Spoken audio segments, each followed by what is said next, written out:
موت سے پہلے آدمی غم سے نجات پائے کیوں؟ ظاہر بات ہے جب تک زندگی ہے تو غم ہے، تو موت سے پہلے نجات نہیں مل سکتی۔ اگرچہ اس کے بعد کا اگلا مرحلہ جو ہے، جو حقیقت کو جاننے والے ہیں وہ تو جانتے ہیں کہ اس کے بعد تو غم کا اور بڑا کڑا مرحلہ آنے والا ہے۔ اب تو گھبرا کے یہ کہتے ہیں کہ مر جائیں گے، مر کے بھی چین نہ پایا تو کدھر جائیں؟ اگر اللہ ہمیں معاف فرمائے، اپنی رحمت اور مغفرت سے ہمیں اب ڈھانپ لے، جیسے کہ حضور نے فرمایا اللہ یتغمدنی ربی برحمہ، حضور نے فرمایا کہ کوئی انسان بھی محض اپنے اعمال کی بنیاد پر جنت میں نہیں داخل ہو سکے گا جب تک کہ رحمت خداوندی دستگیری نہ کرے۔ کسی صحابی نے بڑی ہمت کی، بڑے جرأت کا معاملہ کیا، پوچھ لیا کیا حضور آپ بھی، ظاہر بات ہے آپ بھی انسان ہیں، آپ بھی بشر ہیں، قرآن مجید میں کہلوایا گیا قل انما انا بشر مثلکم۔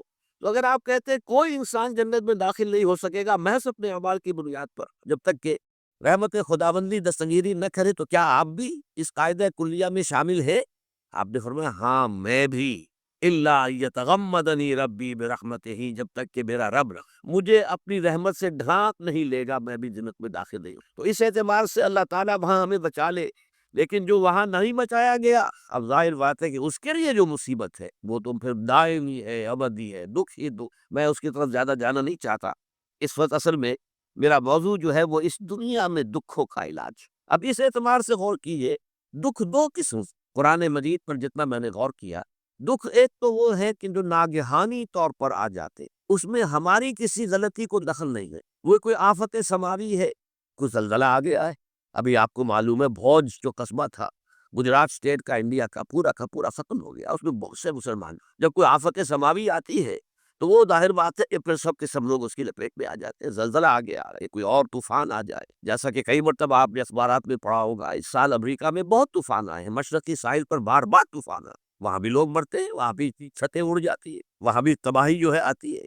اس حوالے سے ایک تو ہے وہ ناگہانی آفات، آفت ارضی ہو یا آفت سماوی ہو، زلزلہ ہے یا آفت ارضی ہے، طوفان آ گیا ہے، کوئی سائیکلون آ گیا یا آفت سماوی ہے، یا کوئی آسمان سے بڑا سا پتھر آ جائے۔ آپ کبھی کبھی اخبارات میں پڑھتے ہوں گے کہ ایک بڑی چٹان پاس سے گزر گئی، بہت بڑی خلائی چٹان جو ہے زمین کے قریب سے ہو کر گزر گئی، زمین بچ گئی، ورنہ اگر وہ زمین سے ٹکرا جاتی تو نہ معلوم کتنا بڑا یہاں پر تباہی کا معاملہ، بڑے بڑے جو ہے شہاب گرتے رہے زمین کے اوپر، بڑی بڑی تباہیاں آتی رہی ماضی میں۔ تو ایک تو یہ ہے، اور ان میں بھی تقسیم کیجئے، یہ ناگہانی تکلیف، ناگہانی مصیبت، یا کوئی آفت سماوی یا آفت ارضی، اس کی بھی پھر دو قسمیں ہو گئی۔ ایک وہ کہ جو افراد کو متاثر، انفرادی شخص، آدمی سڑک پر جا رہا تھا، پیچھے سے آ کر کسی گاڑی نے ٹکر ماری، گر گیا، ٹانگ ٹوٹ گئی، اب ظاہر بات ہے کہ اس میں اس کا کوئی قصور نہیں ہے، یہ اللہ تعالیٰ کی طرف سے بات آ گئی ہے۔ یا یہ کہ کوئی اگر اجتماعی سطح پر آیا، جیسا کہ زلزلہ ہے، یا جیسا کہ کوئی سائیکلون ہے، کوئی بڑا طوفان ہے، بہت بڑے فلڈز آ گئے ہیں، اس وقت بھی موزمبیق میں بہت بڑا فلڈ آیا ہوا ہے، ساؤتھ افریقہ میں، اور افریقہ میں اس پچھلے سال بھی بہت بڑا فلڈ آیا تھا، بڑی تباہی آئی ہے۔ تو یہ آفت سماوی، یہ ظاہر بات ہے کہ اجتماعی سطح پر آتی ہے، بڑی بڑی مقدار میں، تعداد میں لوگ متاثر ہو، لاکھوں لوگ بے گھر ہو جاتے ہیں، ہزاروں آدمی مارے جاتے ہو۔ اس شکل جو ہے دکھ کی، جیسا کہ میں نے عرض کیا، وہ ناگہانی دکھ، کوئی آفت ارضی، کوئی آفت سماوی، خواہ وہ انفرادی ہو خواہ اجتماعی، اس کے ضمن میں کیا علاج ہے؟ ظاہر بات ہے کہ اس کا علاج یہ تو نہیں ہو سکتا کہ آپ اس کو ختم کر۔ انگریزی کا ایک محاورہ ہے what cannot be cured must be endured، جو چیز جو ہے جس کا علاج نہیں ہو سکتا وہ تو برداشت کرنی پڑے گی۔ بعض بیماریاں بھی ایسی ہیں، ڈائبٹیز ہو گئی ہے، شوگر کا مرض ہو گیا، ڈاکٹر آپ کو بتائے گا نہیں اب یہ مرض جائے گا نہیں، اب آپ کو اس مرض کے ساتھ ہی اپنے آپ کو ایڈجسٹ کر کے اپنی غذا وغیرہ اس کے مطابق طے کر لیجیے، ورنہ یہ کہ یہ نہ سمجھیے کہ یہ مرض چلا جائے گا۔ تو what cannot be cured must be endured، لہذا ان آفت سماوی و عرضی، چاہے وہ انفرادی سطح پر متاثر کرتی ہوں انسانوں کو، اور چاہے اجتماعی سطح پر، اس کا تو علاج ایک ہی ہے۔ عربی میں بھی ایک محاورہ یہ ہے کہ کسی نے پوچھا تھا کہ بچھو کے کانٹے کا کیا علاج ہے؟ البکاء الی الصباح، رات کو اگر کاٹا ہے کسی بچھو نے تو روتے رہو صبح تک، یہ علاج ہے، اس کا اور کوئی علاج ہے ہی نہیں۔ تو جو چیز لا علاج ہے اسے برداشت کر، گویا کہ یہاں جو اصل شے ہوگی کہ دنیاوی آفات، عرضی و سماوی آفات، ناگہانی آفات، ناگہانی مصیبتیں، ان کے ضمن میں ہمیں ایسی شے کی ضرورت ہے جو ہمارے اندر برداشت پیدا، اس کو جھیلنا آسان بنا، ہم اس کی وجہ سے بجھ کر نہ رہ جائیں، ہماری ہمت جواب نہ دے جائیں، ہمارا ارادہ ختم نہ ہو جائے، ہمارا حوصلہ پست نہ ہو جائے، بلکہ برداشت ہو، جھیلنا ہو، تحمل۔ ابھی بٹر صاحب کہہ رہے تھے اللہ تعالیٰ ذرا سا متحمل ہے، میں نے کہا یہ بہت غلط بات کہہ رہے ہیں، اللہ بہت متحمل، وہ ذرا سا یوں سمجھیے کہ ان کے کہنے کے انداز میں یہ بات آ گئی ذرا سا رحیم بھی ہے، نہیں نہیں وہ بہت رحیم ہے، بہت متحمل ہے، بہت حلیم. لیکن یہ کہ ہمیں یہ جو آفات سماویہ اور ارضیہ ہیں جو ہمارے اوپر آ جاتی ہیں اللہ کی طرف سے، ان کے ضمن میں ذہنی ایک ایٹیچیوڈ پیدا ہو جائے، سوچ کا ایک خاص رخ بن جائے، انسان کے احساسات ایک خاص طرف پر ڈھل جائیں، تو پھر ان کو برداشت کرنا آسان ہے. اور وہ کیا ہے؟ وہ ہمارے ایمان کا لازمی. ایمان ہمیں یہ بتاتا ہے کہ کوئی مصیبت اس زمین میں آتی ہے نہ تمہاری جانوں پر آتی ہے بغیر اذن. جو کچھ آ رہا ہے اللہ تعالیٰ کے فیصلے سے آیا ہے. یہ کوئی اندھا بہرا مادہ نہیں ہے، یہ کوئی اندھا بھینسا نہیں ہے کہ اس نے آ کے آپ کو ٹکر مار دی ہے. نہیں، یہ تو سمیع و بصیر، علیم و خبیر اللہ اور حکیم اور قدیر اللہ کا فیصلہ. لہذا یہ من جانب اللہ ہے، اس کو تم سمجھو کہ اللہ تعالیٰ کی طرف سے ہے. اور جب اللہ کی طرف سے ہے تو سورہ آل عمران میں فرمایا بیدہ الخیر، اس کے ہاتھ میں تو خیر ہی خیر ہے. یعنی بظاہر تمہیں محسوس ہوتا بھی ہو کہ یہ میرے لیے تکلیف دہ بات آ گئی، تو اس کو یوں سمجھو کہ اس کا نتیجہ جو میرے حق میں نکلے گا وہ خیر ہوگا. فوری طور پر تو تکلیف ہے، مجھے اچھی نہیں لگ رہی، ناگوار ہے، لیکن نتیجہ اس کا خیر نکلے گا. جیسے بچہ بیمار ہے، ماں اسے دوا پینے پر مجبور کر رہی، کڑوی دوا ہے، وہ تو سمجھتا ہے وہ تو بڑا سست ہو رہا ہے. یا آپ لے گئے اسے ڈاکٹر کے ٹیکہ لگوایا ہے، وہ تو چیخ رہا ہے، رو رہا ہے، لیکن آپ کو معلوم ہے، کاش اسے بھی معلوم ہو جائے کہ یہ میرے خیر کے لیے، میرے بھلے کے لیے. اگر اسے یہ معلوم اور محسوس ہو جائے تو اس کی تکلیف اس کے اندر بہت کمی آ جائے گی، وہ سہاگ لے گا، اس کو وہ برداشت کرے گا. اس حوالے سے اس کا جو ہمارے دین میں اس کا نام ہے، اس ذہنی کیفیت کا، ان احساسات کا، اسے اب کہتے ہیں تسلیم و رضا. جو کچھ آ رہا ہے اللہ کی طرف سے آ رہا ہے، لہذا سر تسلیم خم ہے. اے اللہ ہم قبول کر، رضا، ہر حال میں تیری رضا پر راضی، جو تیرا فیصلہ ہے ہمیں بصر و چشم سے تسلیم و رضا. ہم بھی تسلیم کی خو ڈالیں گے، بے نیازی تیری عادت ہے. اللہ تو بے نیاز ہے، لیکن اے اللہ تو ہمارے لیے جو بھی تکلیف کا تو نے فیصلہ کیا، ہم تسلیف کی خو ڈالیں گے، عادت پیدا کر لیں گے اپنے اندر کہ ہر چساقی مارے خین الطاف است. یہ میرا ساقی میرے پیالے میں جو کچھ ڈال دے اس کا لطف و کرم ہے.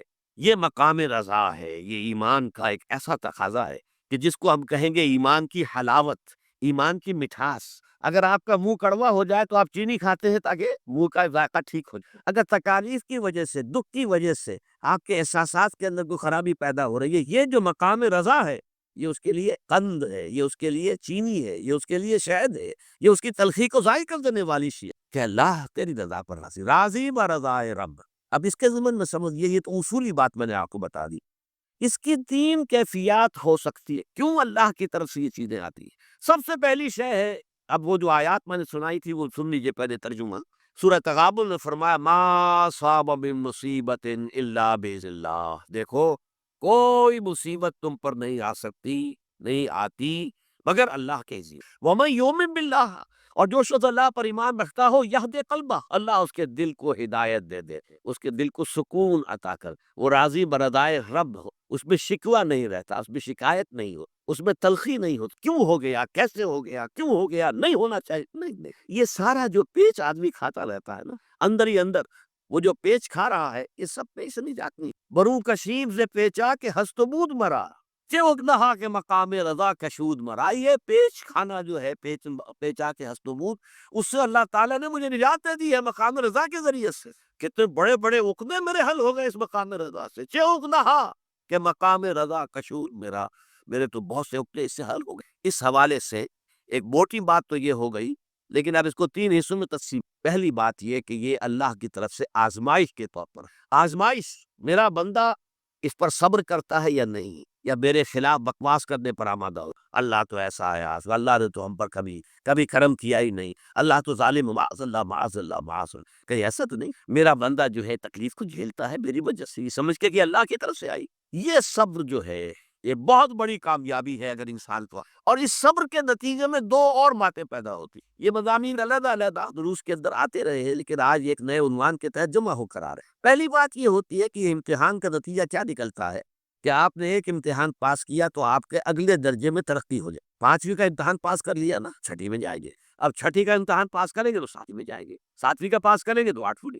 درجہ بدرجہ انسان کی دینی، ایمانی اور روحانی ترقی کا ذریعہ یہ آزمائش میں. جتنا اس میں صبر ہوگا، جتنا اس میں تسلیم و رضا جو ہے آپ حاصل کرتے جائیں گے تو آپ کے درجے بلند ہوتے جائیں گے، آپ کا امتحان کڑے سے کڑا آئے گا، بڑے سے بڑا آئے گا، مشکل سے مشکل تر آئے گا۔ ایک وقت میں ایم اے کا امتحان بھی آپ کو لینا ہوگا، ایک وقت میں ہو سکتا ہے پی ایچ ڈی کے لیے تھیسس آپ لکھیں، پھر اس کے اوپر جو ہے ٹیم بیٹھی ہوئی اور آپ سے وہ بحث کرے، جرا کرے آپ سے، وہ بھی کرنا ہوگا۔ لیکن یہ کہ اگر پرائمری ہی میں فیل ہو گئے تو اس کا سوال ہی پیدا نہیں ہوتا کہ کبھی آپ ایم اے کا یا پی ایچ ڈی کا تھیسس بھی۔ اور اسی کو دوسرے انداز میں کہا گیا ہے قرآن مجید میں، وَلَيُبْلِيَ الْمُؤْمِنِينَ مِنْهُ بَلَاءً حَسَنًا۔ اصل میں ابلا کہتے ہیں، بلا یبلو جو ہے عربی زبان میں آتا ہے آزمانا، خلق الموت والحیات لیبلوکم ایکم احسن عملا، یہی معنی ابتلا کے بھی، ابتلا یبتلی آزمانا۔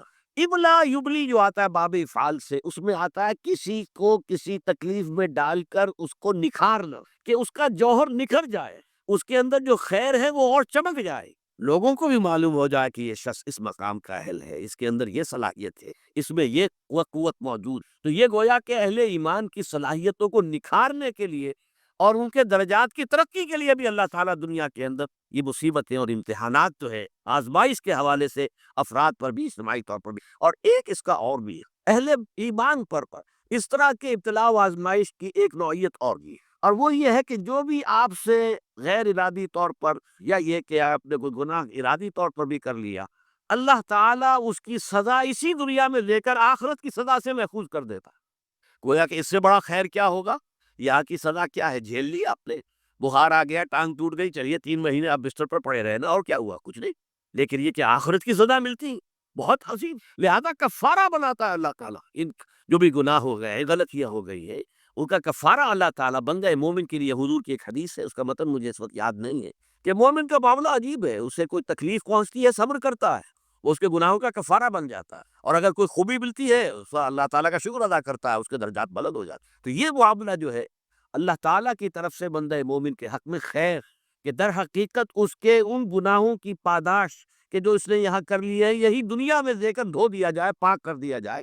جیسے آپ کو معلوم ہے دھوبی جو ہے کپڑے کو بٹی میں چڑھاتا ہے، گرم پانی میں ڈالتا ہے کہ نہیں ڈالتا، تاکہ اس کا میل نکلے، اس کے آگے پٹستا بھی ہے ذرا اس کو، تاکہ وہ میل اچھی طرح چھٹ جائے اس سے۔ اسی طرح اگر دنیا میں ہمارے میل چھٹ جائیں، دنیا میں اگر ہمارے گناہ دھل جائیں، تو یہ بڑے نفع کا سودا ہے، بڑے نفع کا سودا ہے، بڑے نفع کا سودا ہے۔ اس اعتبار سے آپ غور کیجئے کہ اگر یہ حقائق ہمارے سامنے رہے تو کیا کوئی تکلیف دنیا کی ہمیں بھاری محسوس ہوگی؟ ہمیں تو بتایا یہ گیا ہے کہ آسان تکرہوا شیئا وہو خیر لکم۔